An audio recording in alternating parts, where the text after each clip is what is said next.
Berhaji atas nama Eril, Ridwan Kamil berziarah sebelum berangkat ke Tanah Suci pimpin jemaah haji. Gubernur Jawa Barat Ridwan Kamil akan berangkat melaksanakan ibadah haji hari ini pada Senin 4 Juli 2022. Sebelum berangkat ibadah haji, Ridwan Kamil mengajak keluarga untuk menyempatkan berziarah ke makam Emeril Kan Mumtaz alias Eril.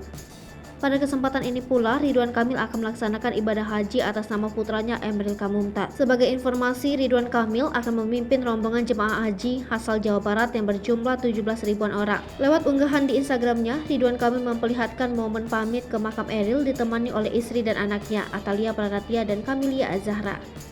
Dari unggahan itulah, Gubernur Jawa Barat itu memberikan informasi mengenai keberangkatan hajinya. Ridwan Kamil akan berhaji atas nama Emeril Kan Mumtaz alias Eril, putra sulungnya yang sudah meninggal dunia pada beberapa waktu lalu. Pada momen ziarah itu, terlihat Ridwan Kamil dan Atalia berbincang sembari duduk di pinggir tepi menghadap bangunan masjid yang berlokasi di Cimaung, Kabupaten Bandung. Bahkan sang Gubernur Jawa Barat tersebut memohon doa untuk kelancaran seluruh jemaah haji Jawa Barat khususnya.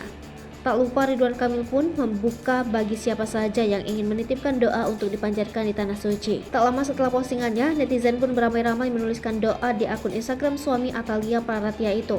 Sebagaimana diketahui, putra Ridwan Kamil Emeril Kan Mumtaz alias Eril dinyatakan meninggal dunia setelah tenggelam di Sungai Ari, kota Bern, Swiss, dan sempat hilang sejak 26 Mei 2022 lalu. Kepergian Eril diiringi untaian doa dan sholawat dari masyarakat Indonesia. Bahkan, pada hari pemakamannya menjadi hari duka cita bagi masyarakat Indonesia, khususnya Jawa Barat.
Hai pemirsa Sri Popo TV, jangan lupa komen, like, dan subscribe, serta tonton terus berita-berita terupdate lainnya ya.